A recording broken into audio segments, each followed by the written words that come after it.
Hello everyone, હું છું Kirti. Welcome to my YouTube channel. આજે આપણે ધોરણ 3નું ગણિતનો જે 10મો એકમ છે ભાત અને પેટર્ન રમત, તેમાં એકી અને બેકી સંખ્યાઓથી કઈ પેટર્ન બને છે તેના વિશે શીખવાનું છે. તો શરૂ કરીએ.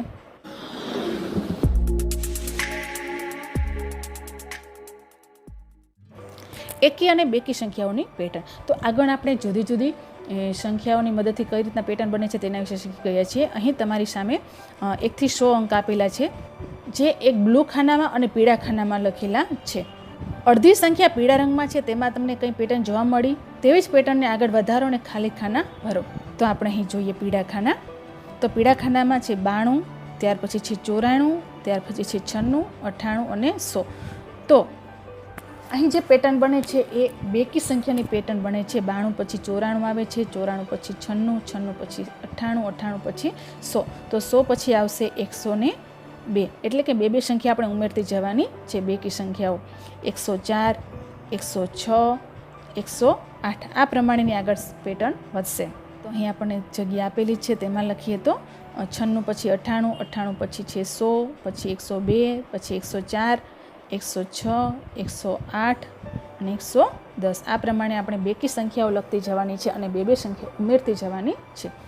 તમે આ પેટર્નને કેટલે સુધી આગળ વધારી શકશો, તો આ સંખ્યાઓને વિશિષ્ટ નામથી ઓળખવામાં આવે છે. તેમને બેકી સંખ્યાઓ કહેવામાં આવે છે. તો આ પેટર્નને આપણે આગળ ને આગળ વધારી શકીએ છીએ. જેટલી સંખ્યા તમારે લખવી હોય તેટલી તમે લખી શકો છો. અને આ સંખ્યાઓને આપણે બેકી સંખ્યા કહીએ છીએ. આ બેકી સંખ્યાઓ પૈકી કોઈ સંખ્યાનો એકમનો અંક 3 અથવા 5 છે. બેકી સંખ્યાના એકમના અંકો ક્યાં ક્યાં છે, તો આપણે ફરીથી જોઈએ. તો તમે આખો કોઠો જશો તો તેમાં બેકી જે સંખ્યા છે તેમાં પાછળ 4, 2, 4, 6, 8 અને 0 એવું જ આવે છે. ક્યાંય પણ 3 કે 5 આવતા નથી. બેકી સંખ્યામાં કઈ કઈ સંખ્યા પાછળ આવે છે, તો 2 આવે છે. આખી હરોળમાં જોશો તો 4 છે, પછી 6 છે, અહીં 8 છે અને અહીં 0 છે. તો અહીં આપણને પૂછેલું છે કે બેકી સંખ્યાના એકમના અંકો ક્યાં ક્યાં છે, તો 2 છે, 4 છે, 6, 8 અને 0 એ એકમના અંકો છે. વાદળી રંગથી રંગાયેલી સંખ્યાઓની પેટર્ન જુઓ. તો આપણે વાદળી રંગથી રંગાયેલી સંખ્યાઓની પેટર્ન જોઈએ. તો વાદળી રંગમાં આપણે જોશું તો 91 છે, ત્યાર પછી છે 93, 95, 97 અને 99.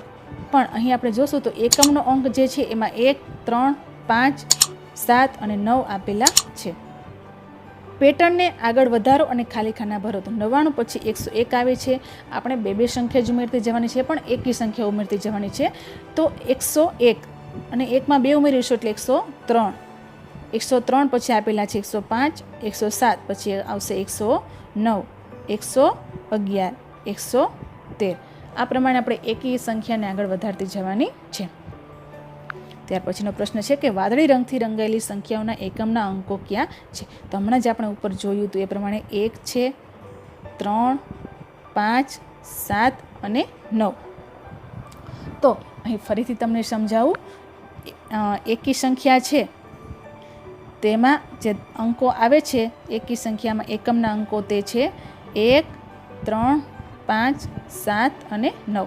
અને જે બેકી સંખ્યા છે તેમાં જે અંકો આવે છે એકમના સ્થાને તે છે 2, 4, 6, 8 અને 0. આ પ્રમાણે એકી અને બેકી સંખ્યા તમારે યાદ રાખવાની છે. જે સંખ્યાઓના એકમના અંક 1, 3, 5, 7 કે 9 હોય તેવી સંખ્યાઓને એકી સંખ્યાઓ કહેવામાં આવે છે. 400 થી 410 વચ્ચેની બધી જ એકી સંખ્યાઓ લખો. તો અહીં નિયમ આપણે કયો વાપરવાનો છે, તો એકી સંખ્યાનો.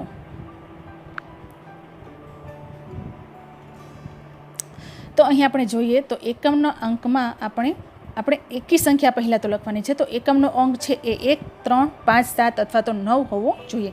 તો આપણે એકી સંખ્યા શોધવાની છે. તો 400 પછી સીધી જ આવશે 401.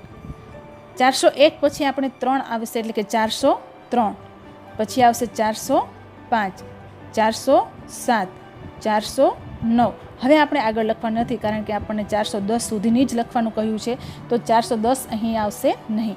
એટલે આપણે હવે પેટર્ન આગળ વધારી શકશું નહીં, કારણ કે આપણને અહીં 400 થી 410ની વચ્ચેની જ સંખ્યા લખવાની કહ્યું છે. ત્યાર પછી છે 155 થી 165 વચ્ચેની બધી જ બેકી સંખ્યાઓ લખો. તો હવે અહીં પહેલાં તો આપણે જોવાનું છે કે બેકી સંખ્યા લખવાની છે.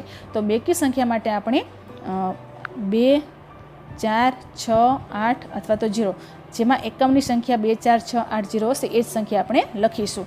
તો 155 પછી આવશે 156 કે જેમાં 6 આવે છે, પછી આવશે 158, પછી આવશે 160, 58 પછી 60 આવે છે ને, પછી આવશે 162, પછી આવશે 164. હવે આપણે એક પણ સંખ્યા લખીશું નહીં, કારણ કે 165 છેલ્લે આવી જાય છે, ત્યાં સુધી જ આપણે લખવાનું છે. તમે તમારી નોટમાં અથવા તો તમારા પુસ્તકમાં આ જ પ્રમાણે સંખ્યા લખી શકો છો.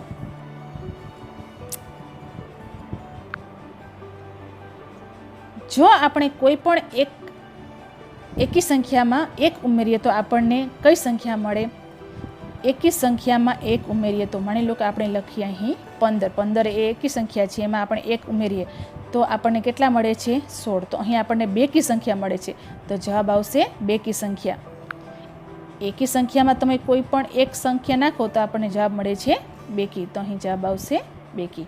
ત્યારબાદ છે, જો આપણે કોઈ પણ બેકી સંખ્યામાં 1 ઉમેરીએ તો આપણને કઈ સંખ્યા મળે છે? તો બેકી સંખ્યા લઈએ તો માની લો કે 22 છે, એ બેકી સંખ્યા છે, તેમાં આપણે 1 ઉમેરીએ તો જવાબ મળે છે આપણને 23. તો એનો અર્થ એ થયો કે જો બેકી સંખ્યામાં આપણે 1 ઉમેરીએ તો આપણને એકી સંખ્યા મળે છે, અને એકી સંખ્યામાં તમે ઉમેરો કોઈ પણ એક અંક તો બેકી સંખ્યા મળે છે, તો અહીં જવાબ આવશે એકી સંખ્યા. જો તમે કોઈ એકી સંખ્યામાં બેકી સંખ્યા ઉમેરો તો તમને કઈ સંખ્યા મળે? કોઈ પણ એકી સંખ્યા અથવા તો બેકી સંખ્યા લેવાની છે. આપણે 1 થી 100 અંકમાંથી કોઈ પણ એક એકી સંખ્યા અને એક બેકી સંખ્યા લઈએ. માની લો કે લઈએ 31 અને 42. આ બંનેનો આપણે સરવાળો કરીએ તો અહીં જવાબ આવશે 2 અને 1 3, 4 અને 3 7. તો જો આપણે એકી અને બેકી બંને સંખ્યાનો સરવાળો કરીશું તો આપણને એકી સંખ્યા જ મળે છે. તમે નાની સંખ્યા પણ લઈ શકો, 2 અને 5. તો 2 અને 5 ઉમેરો કરશો તો આપણને મળશે 7. તો એનો અર્થ એ થયો કે એકી અને બેકી સંખ્યાનો જો આપણે ગમે ત્યારે સરવાળો કરશું તો આપણને જવાબમાં કઈ સંખ્યા મળશે? તો એકી સંખ્યા જ મળે છે. ક્રમમાં નામ. આદિલને આ નામની યાદી ગોઠવવાની છે, તેથી સૌથી પહેલું નામ અ થી શરૂ થતું હોય તે મુજબ કક્કાવારીના ક્રમમાં આવશે. નીચે આપેલા નામોને તે કક્કાવારીના ક્રમ મુજબ જે ક્રમમાં આવતા હોય તે રીતે નામની સામેના ખાનામાં ક્રમ લખો. તો અહીં કેટલાક નામ આપેલા છે, નામની પાછળ એક ચોરસ ખાનું આપેલું છે, તો આપણે અહીં ક્રમ લખવાનો છે 1 2 3 4, પણ કક્કાવારી પ્રમાણે ગોઠવવાનું છે, એટલે કે ક ખ ગ ઘ પ્રમાણે કયો અક્ષર પહેલાં આવશે તે આપણે જોવાનું છે. અને હંમેશા જ્યારે આપણે કક્કાવારી પ્રમાણે ગોઠવતા હોઈએ છીએ ત્યારે બારાક્ષરીમાં આપણે પહેલાં અ આ ઈ થી શરૂઆત કરવી પડે છે. અની લાઈન જે આવે છે અ આ ઈ, તેના ઉપરથી જો કોઈ શબ્દ કે વાક્ય લખેલું હોય તો એ પહેલાં એનો ક્રમ આવે છે. તો અહીં તમે ચિત્રમાં જોશો તો આ ઉપરથી શબ્દ લખેલ છે આદિલ, તો તેને આપણે આપશું 1 નંબર. ત્યારબાદ છે એ ઉપરથી, તો અહીં નંબર આવશે 2. ત્યાર પછી જોઈએ તો હવે અ આ ઈ ઉપરથી એક પણ શબ્દ નથી. હવે આપણે કક્કા ઉપર જઈએ એટલે કે ક, તો ક ઉપરથી અહીં કવિતા લખેલું છે, તો અહીં આવશે 3. ત્યાર પછી ખ નથી, ગ છે, તો અહીં જે ગ છે ગુરિંદર આપેલું છે, તો અહીં આવશે 4.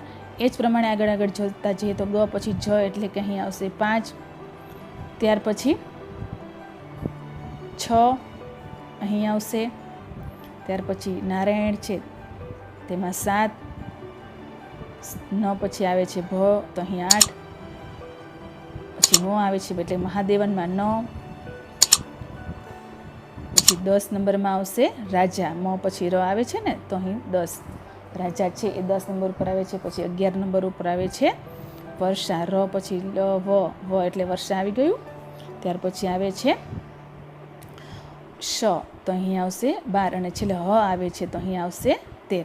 તો આ પ્રમાણે આપણે ક્રમશઃ ખાનામાં કક્કાવારીના ક્રમમાં ગોઠવ્યું છે. તમે પણ તમારી બુકમાં આ જ પ્રમાણે લખી શકો છો. જલજનું નામ વિશિષ્ટ છે, તેથી તે ગર્વ અનુભવે છે.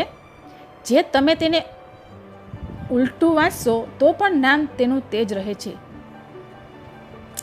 અહીં જલજ નામ આપેલું છે, એટલે કે જલજ નામનો એક છોકરો છે, અહીં જે જલજ લખેલું છે તે ખુશ થાય છે કે તેનું નામ છે એ વિશિષ્ટ છે. કારણ કે જો તમે આ તરફથી વાંચશો તો પણ જ લ જ થશે, અને આ તરફથી વાંચશો ઉલટું નામ વાંચશો તો પણ એનો અર્થ બદલાતો નથી, જલજ જ રહે છે. એટલે માટે એ પોતે ગર્વ અનુભવે છે, ખુશ થાય છે. નીચેનામાંથી કયા નામમાં સરખી પેટર્ન છે? તો અહીં તમે હર્ષ જોશો તો તમે હર્ષને આ તરફથી વાંચો તો હર્ષ વચાશે, ઉલટું વાંચશો તો સર હ થશે. તો એ છે એ વિશિષ્ટ નામ નથી. અન્ના છે તો ના અ થશે, એટલે એ પણ વિશિષ્ટ નથી. કનક, તો કનકને તમે આ તરફથી અથવા તો આ તરફથી વાંચશો તો એ બંને બાજુથી વિશિષ્ટ લાગે છે, તો અહીં સાચું આવશે કનકમાં. મુન્ના, નામું, એટલે એ પણ ખોટું આવશે. જૈની, નીજે, તો એ પણ ખોટું આવશે. તો આ 5 નામમાંથી કનક જ એક એવું નામ છે કે જે જલજની જેમ વિશિષ્ટ નામ છે કે જેને તમે ઉલટું વાંચો તો પણ તે સીધું વંચાય છે. આ સિવાય પણ એવા બધા બીજા ઘણા નામ હશે કે જેને તમે ઉલટા કે સીધા વાંચો તો તમને સરખું જ લાગશે. એ તમારે શોધવાનો પ્રયત્ન કરવાનો છે. તો આશા રાખું છું કે અહીં જે તમારું 10મું ચેપ્ટર છે પેટર્ન રમત, તેના વિશે તમને સમજાઈ ગયું હશે.